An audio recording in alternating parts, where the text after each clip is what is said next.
हाँ तो दोस्तों, ये है आपका भूसंरचना। जो गोंडवाना लैंड और अंगारा लैंड वाला जो कंफ्यूजन था वो है आपका ये। तो जो पृथ्वी की जो संरचना है वो इस तरीके से बनी हुई है कि ये तो है पूरा स्थलमंडल, जो अंदर वाला जो ब्लैक वाला जो सर्किल है वो है आपका स्थलमंडल और इसके चारों तरफ था जल। तो जो स्थलमंडल है उसको हम लोगों ने कहा पेंजिया, और जो जल मंडल था, जलीय भाग जो था चारों तरफ, उसको हमने कहा पैथालासा।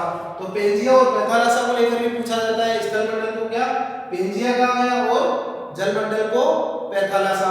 तो पैथालासा का हिस्सा है जो तैतीस सागर के रूप में उभर के आया, ठीक है। और पेंजिया एक महाद्वीप की तरह था, अपना ये पृथ्वी पूरा एक महाद्वीप की तरह है। पेंजिया जो स्थल मंडल है इसको दो भागों में बांटा हमने, ठीक है। एक जो भाग है वो है आपका उत्तरी पेंजिया, दूसरा जो नीचे वाला भाग है वो है आपका दक्षिणी पेंजिया। तो जो उत्तरी पेंजिया है उसको कहा हमने अंगारा लैंड, दक्षिणी पेंजिया को कहा हमने गोंडवाना लैंड। तो अंगारा लैंड ये है और गोंडवाना लैंड ये है। तो ये गोंडवाना लैंड थी जहां से हमारे अरावली पर्वतीय प्रदेश और दक्षिण पूर्वी पठारी प्रदेश की उत्पत्ति हुई है। तो ये दक्षिण पेंजिया जो है वो है गोंडवाना लैंड और ये उत्तरी पेंजिया हमारा अंगारा लैंड। इस चीज को याद कर लेना, पैथालासा और पेंजिया। पेंजिया अपना स्थलमंडल है और पैथालासा जो है हमारा जलमंडल है। इस चीज को लेकर कई बार प्रश्न पूछे जाते हैं। 33 सागर को लेकर पूछा जाता है कि निम्न में से कौन सा एक पैथालासा है या पैथालासा का हिस्सा है। तो आप जलमंडल की बजाय पैथालासा को याद रखना जरूरी है और स्थलमंडल की जगह पेंजिया को भी। पेंजिया एक महाद्वीपीय रूप है पृथ्वी का, ठीक है। तो 33 सागर जो है हमारा पैथालासा का हिस्सा है और गोंडवाना लैंड और अंगारा लैंड हमारी पेंजिया या स्थलमंडल का हिस्सा है। स्थलमंडल का जो हिस्सा है वो अंगारा लैंड और गोंडवाना लैंड है। उत्तरी पेंजिया अंगारा लैंड, दक्षिणी पेंजिया गोंडवाना लैंड। ये है हमारी पृथ्वी जिसके चारों तरफ जल है उसको पैथालासा और ये जो स्थलमंडल है उसको पेंजिया कहा जाता है, ठीक है। इसमें से प्रश्न पूछा जाता है आपका और इसको याद रखना, इसको बना भी लो अपनी उसके अंदर। फिर नेक्स्ट हम बात करते हैं कि जो हमारे जो भौतिक प्रदेश है उन भौतिक प्रदेशों की उत्पत्ति के क्रम के आधार पर कई बार प्रश्न पूछा जाता है कि जैसे सबसे प्राचीनतम भौतिक प्रदेश कौन सा है। जैसे अपना अरावली सबसे प्राचीनतम भौतिक प्रदेश है, या उनका क्रम कई बार पूछा जाता है हमारे से कि किस क्रम में है।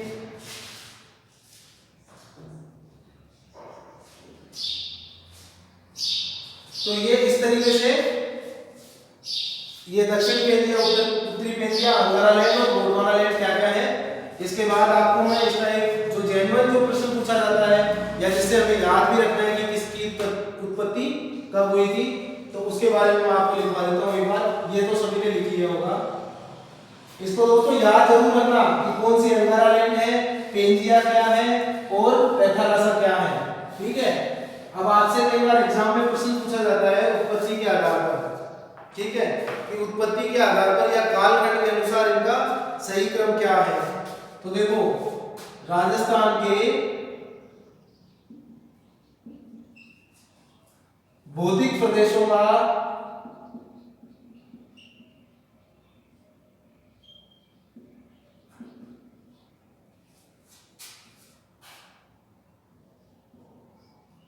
कालखंड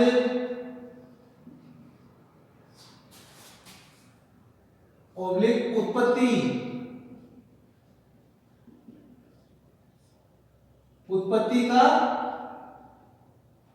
उत्पत्ति का क्रम, ठीक है। तो इस हिसाब से आपसे पूछा जाएगा कि सबसे प्राचीनतम कौन सी है, राजस्थान का कौन सा भौतिक प्रदेश सबसे प्राचीनतम है, कौन सा भौतिक प्रदेश नवीनतम है, या इनका क्रम भी पूछा जा सकता है कि कालखंड के क्रम के अनुसार इनको कौन सा सही क्रम है आपका। पहले आपको अरावली दे दिया या पहले आपको पूर्वी मैदानी प्रदेश दे दिया फिर अरावली दे दिया, इस तरीके से आपके चार ऑप्शन क्रिएट करता है। तो इसकी उत्पत्ति के आधार पर मैं आपको देखो इसका क्रम लिखवा देता हूं। सबसे पहले जो है सबसे प्राचीनतम जो है वो है आपकी अरावली प्रदेश, सबसे प्राचीनतम पर्वतमाला भी कौन सी मानी जाती है? अरावली पर्वतमाला। तो अरावली प्रदेश जो है वो है सबसे प्राचीनतम। ठीक है, यह है आपका सबसे प्राचीनतम। इसके बाद क्या आता है हमारा दूसरे नंबर पर जो है वो है आपका दक्षिण पूर्वी पठारी प्रदेश, या जिसका निर्माण कब हुआ था? मेसोजोइक महाकल्प में हुआ था, और युग जो था वो क्रिटेशियस युग था। क्रिटेशियस युग जो ज्वालामुखी प्रक्रियाओं के द्वारा जहाँ पर पठारों का निर्माण हुआ था। इसके बाद जो निर्माण हुआ है वो है पूर्वी मैदानी प्रदेश। इसके बाद जो क्रम है वो है पूर्वी मैदानी प्रदेश, और पूर्वी मैदानी प्रदेश के बाद हमारे निर्माण हुआ है किसका? पश्चिमी मरुस्थलीय प्रदेश या थार का मरुस्थल। पश्चिमी मरुस्थलीय प्रदेश, या जिसको हम कहते हैं थार का मरुस्थल, जो सर्वाधिक क्षेत्रफल पर है। ठीक है, तो इसको हम क्या कह सकते हैं? ये हमारा नवीनतम हो गया। नवीनतम भौतिक स्वरूप जो है वो कौन सा हो गया आपका? ये। और सबसे प्राचीनतम कौन सा हो गया? अरावली प्रदेश। तो इनका क्रम कई बार पूछा जाता है कि अरावली प्रदेश सबसे प्राचीनतम है और सबसे नवीनतम ये है आपका थार का मरुस्थल या पश्चिमी रेगिस्तानी प्रदेश, मरुस्थलीय प्रदेश। ठीक है, और इसका निर्माण दक्षिण पूर्वी पठारों का निर्माण जो है आपका लावा से हुआ है क्रिटेशियस काल में, मेसोजोइक महाकल्प में। दक्षिण पूर्वी मैदान का निर्माण किससे हुआ है? गंगा यमुना की जो जलोढ़ मिट्टी है, जलोढ़ मिट्टी का जो पाई जाती है हमारे पूर्वी मैदानी प्रदेश में, गंगा और यमुना की। इसमें देखो दो, इसमें भी एक चीज पूछी जाती है आपसे, ये मोस्ट इंपोर्टेंट चीज है। ठीक है, ये जो जलोढ़ है पूर्वी मैदानी प्रदेश में, जो जलोढ़ है वो प्राचीन मिट्टी है, और नवीन मिट्टी कौन सी है? जो रेतीली या पश्चिमी मरुस्थलीय प्रदेश में पाई जाती है वो है आपकी नवीन मिट्टी। पूर्वी मैदानी प्रदेश का निर्माण पहले हुआ था, इसका निर्माण पहले हुआ था, तो यहाँ पर जो है प्राचीन मिट्टी जो पाई जाती है जिसको हम बांगर बोलते हैं। ठीक है, तो जो बांगर मिट्टी है प्राचीन जलोढ़, उसका वो कहाँ पाई जाती है? पूर्वी मैदानी प्रदेश में। देखो मैं लिख देता हूँ, यहाँ पर पाई जाती है आपकी जलोढ़ मिट्टी पाई जाती है, नदियों के द्वारा बहाकर आई गई है, तो प्राचीन जलोढ़। तो आपसे प्रश्न पूछ सकता है प्राचीन जलोढ़ मिट्टी कहाँ पाई जाती है? अपने पूर्वी मैदानी प्रदेश में, जिसको हम क्या बोलते हैं? बांगर, बांगर मिट्टी। ठीक है, और ये जो नवीनतम है इसके अंदर कौन सी मिट्टी पाई जाती है? हमारे थार मरुस्थल के या पश्चिमी मरुस्थलीय प्रदेश के अंदर वो पाई जाती है हमारी नवीन जलोढ़। और नवीन जलोढ़ में को क्या बोलते हैं हम लोग? खादर। ये प्रश्न भी पूछा जा सकता है यहाँ से। तो ये आपका प्रश्न पूछा गया है कि भौतिक प्रदेशों के कालखंड क्रम या उत्पत्ति के आधार पर उनका क्रम कौन सा है? तो सबसे प्राचीनतम है हमारा वो है अरावली, सबसे नवीनतम हमारा पश्चिमी मरुस्थलीय प्रदेश। और इन दोनों के बारे में अगर पूछा जाता है कि निम्न में से किसका निर्माण पहले हुआ है, तो हमारा पूर्वी मैदानी प्रदेश है उसका निर्माण पहले हुआ है, और थार के मरुस्थल का निर्माण पूर्वी मैदानी प्रदेश के बाद में हुआ है। ठीक है, सबसे नवीनतम, सबसे प्राचीनतम। प्राचीन जलोढ़ के बारे में बात करें तो जिसको हम बोलते हैं बांगर मिट्टी, और जो नवीन जलोढ़ जो है उसको बोलते हैं हम खादर। दोनों ही गंगा यमुना के मैदानों के द्वारा बहाकर लाई हुई मिट्टी, और उनसे गंगा यमुना के जो प्लेन्स है उनके द्वारा बनाई गई है। इन दोनों की जो है उत्पत्ति उनके द्वारा हुई है। ठीक है, तो इसकी उत्पत्ति जो 33 से हुई है, उसकी गंगा यमुना के मैदानों से जो मिट्टी बहाकर लाई उसके द्वारा हुई है। प्राचीन जलोढ़ और नवीन जलोढ़ वाला याद रखना जरूर। नवीन जलोढ़ वो है आपकी खादर, और प्राचीन जलोढ़ वो है आपकी बांगर। तो ये प्रश्न पूछा जाता है इस बार की सही क्रम क्या है इनका कालखंड के या उत्पत्ति के आधार पर।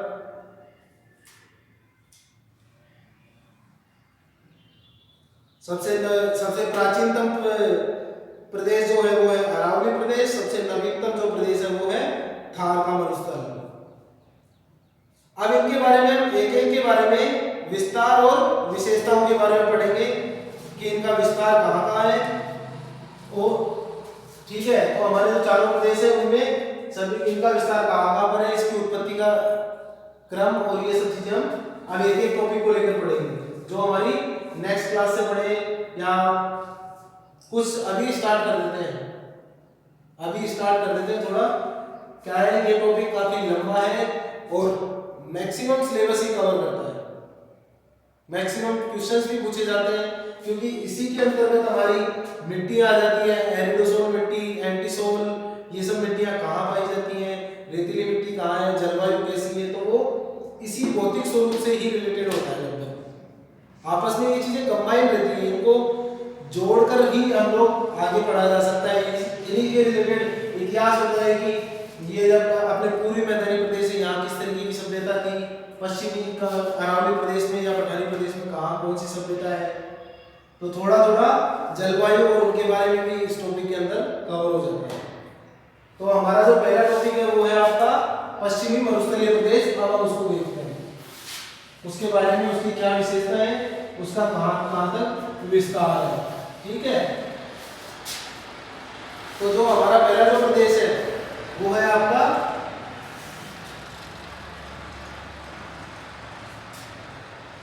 थार का मरुस्थल।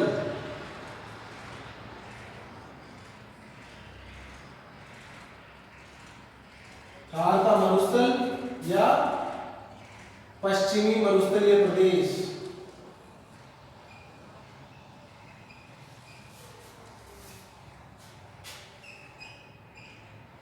अब देखो इसके बारे में क्या क्या विशेषताएं हैं, इसका विस्तार कहां तक है, इसकी उत्पत्ति के प्रमाण क्या क्या है, ये चीजों को लेकर हमारे से कई बार प्रश्न पूछा जाता है।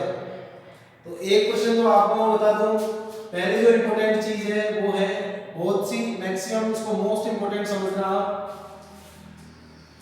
कि थार के मरुस्थल की उत्पत्ति या पश्चिमी मरुस्थलीय प्रदेश की उत्पत्ति 33 सागर से हुई है। देखो इसकी उत्पत्ति 33 सागर से हुई है, तो इसके क्या प्रमाण है, तो थार के आप लिख लीजिएगा इसको, थार के मरुस्थल की 33 सागर से उत्पत्ति के प्रमाण। प्रश्न पूछा जाता है आपसे परीक्षा में कि निम्न में से कौन सा थार के मरुस्थल की 33 सागर से उत्पत्ति का प्रमाण है, या उसको प्रमाणित करता है कि थार के मरुस्थल की उत्पत्ति हमारे 33 सागर से हुई है। ठीक है, तो आप इसके अंदर पॉइंट्स लिख लो। पहला पॉइंट वो है आपका, थार के मरुस्थल में अवसादी चट्टानें पाई गई है। थार के मरुस्थल में अवसादी चट्टानों की प्रधानता।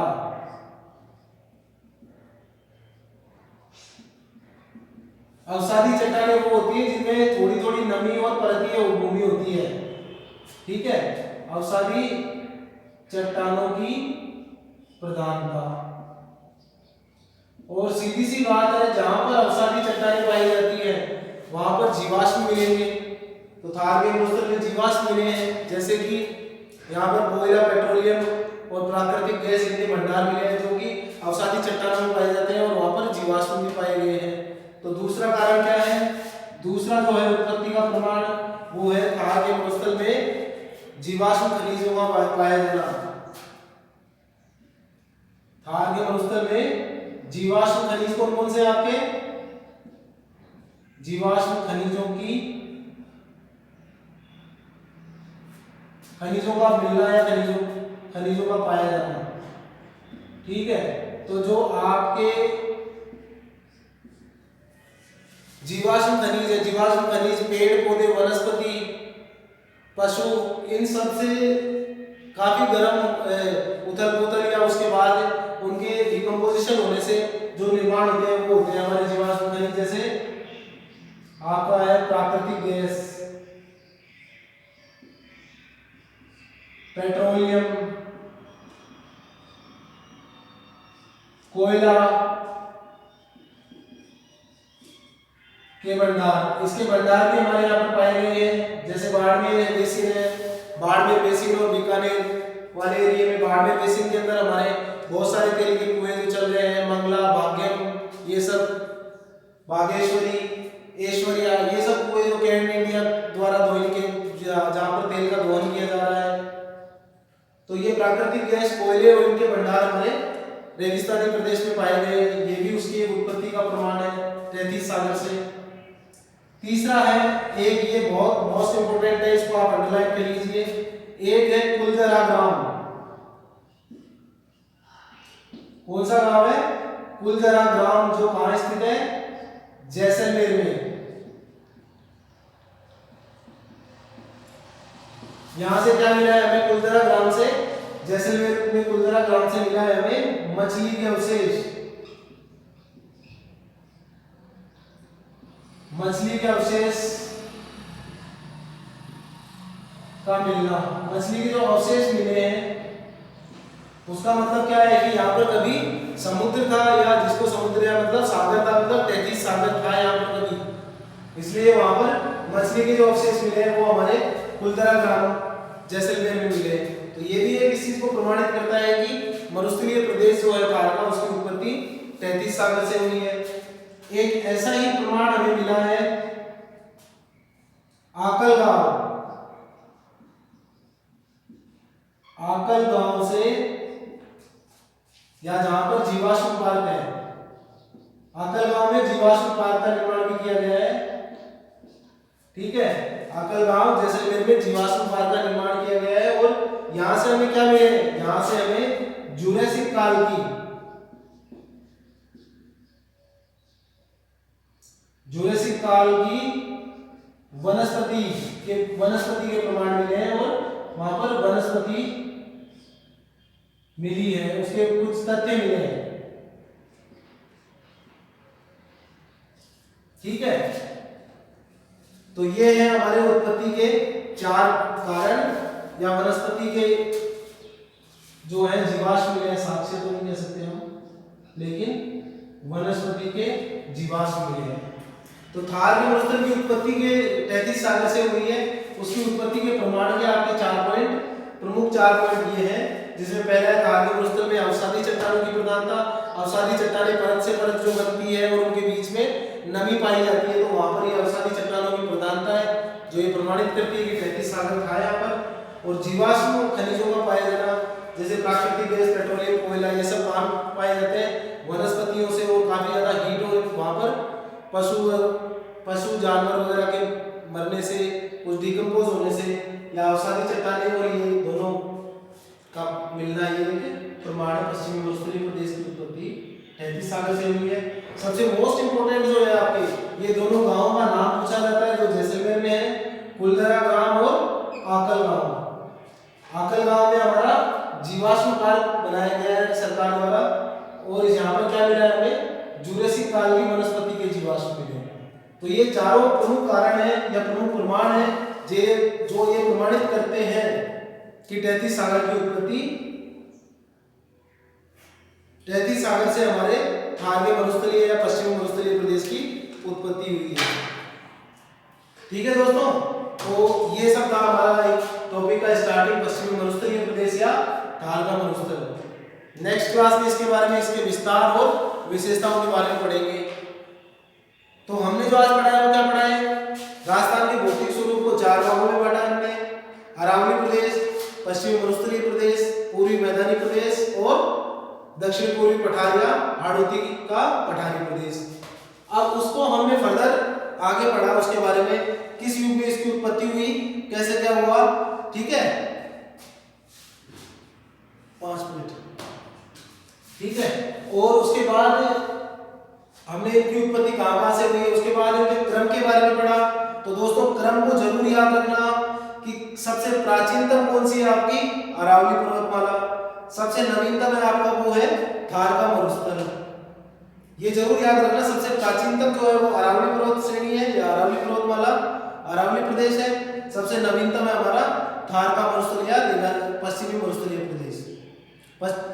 पूर्वी मैदानी प्रदेश और पश्चिमी मरुस्थलीय प्रदेश में पहले निर्माण किसका हुआ है? पूर्वी मैदानी प्रदेश का गंगा यमुना की नदी या मैदानी भाग द्वारा जो मिट्टी आई गई उसके द्वारा।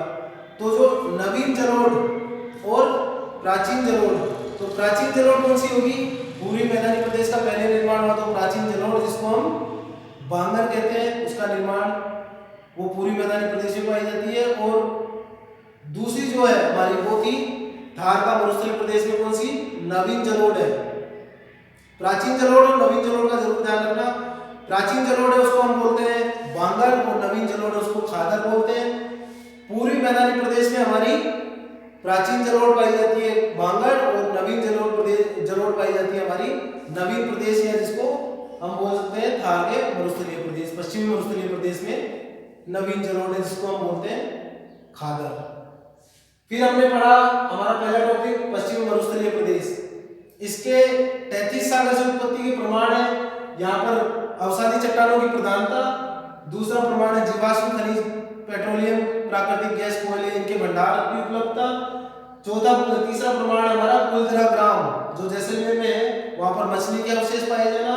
और लास्ट को हमारा है चौथा पॉइंट, आकल गांव के अंदर जीवाश्म पार्क स्थापित किया गया क्योंकि वहां पर जुरासिक काल की वनस्पति के जीवाश्म मिले हैं। तो ये था हमारा भौतिक स्वरूप का पहली क्लास। इसको नोट्स को आप वीडियो पॉज करके बना लीजिए दोस्तों।